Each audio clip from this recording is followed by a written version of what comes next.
శ్రీకృష్ణ పరబ్రహ్మణే నమః. యదా యదా హి ధర్మస్య గ్లానిర్భవతి భారత అభ్యుత్థానం అధర్మస్య తథాత్మానం సృజామ్యహం.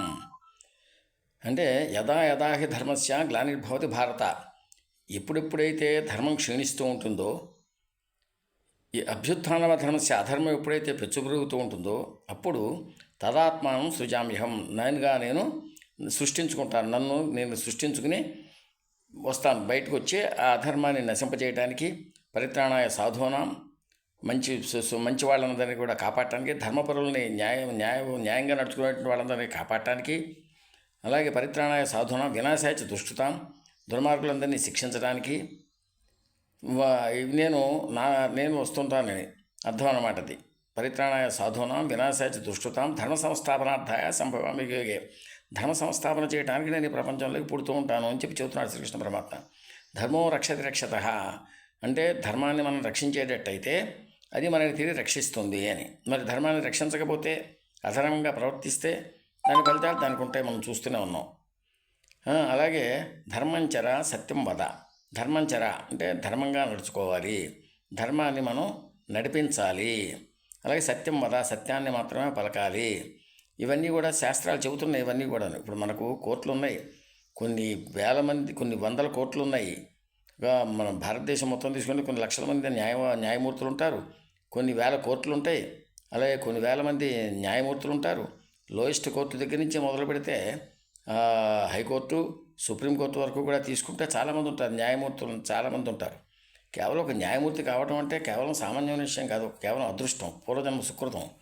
నిన్ను ధర్మ సంస్థాపన చేయడం కోసం శ్రీకృష్ణ పరమాత్మ, శ్రీ మహావిష్ణువే ఆ రకంగా ఆ పోస్టులో నియమిస్తున్నాడని అర్థం చేసుకోవాలి. ఎందుకంటే ఇంతమంది అడ్వకేట్స్లో 100లో ఒకళ్ళు కూడా కాదు, 1000లో ఒకళ్ళు ఒక మ్యాజిస్ట్రేట్ అవుతారు. చిన్న పోస్టే అనుకుందాం, మ్యాజిస్ట్రేట్ పోస్టు.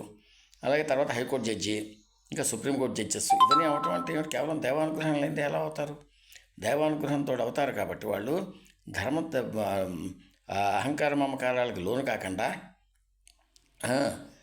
స్వార్థచింతన లేకుండా,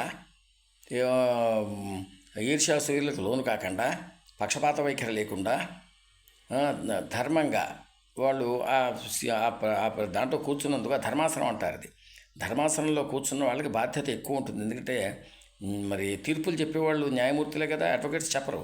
అడ్వకేట్స్ వాళ్ళ పార్టీలను తీసుకొచ్చి కోర్టు ముందర ప్రవేశపెడతారు వాళ్ళ కేసుల్ని. న్యాయం చెప్పేది అల్టిమేట్గా ఎవరు? జడ్జి చెబుతారు. ఆ జడ్జెస్కి ఉండే బాధ్యత అంటే వాళ్ళు ధర్మపరులై ఉండాలి, నీతిపరులై ఉండాలి.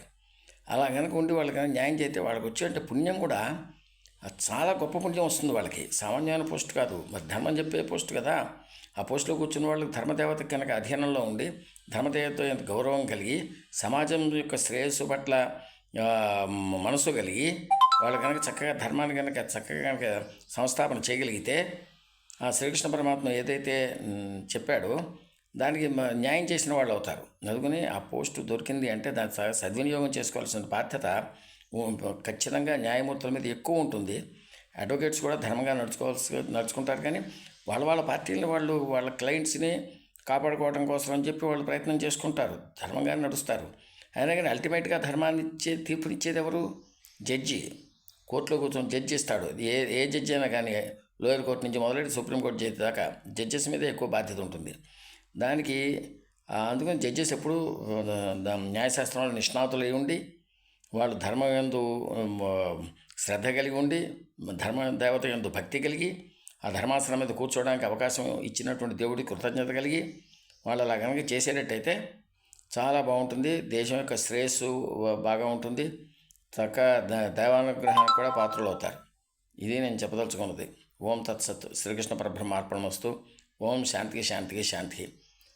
అది ఓం తత్సత్.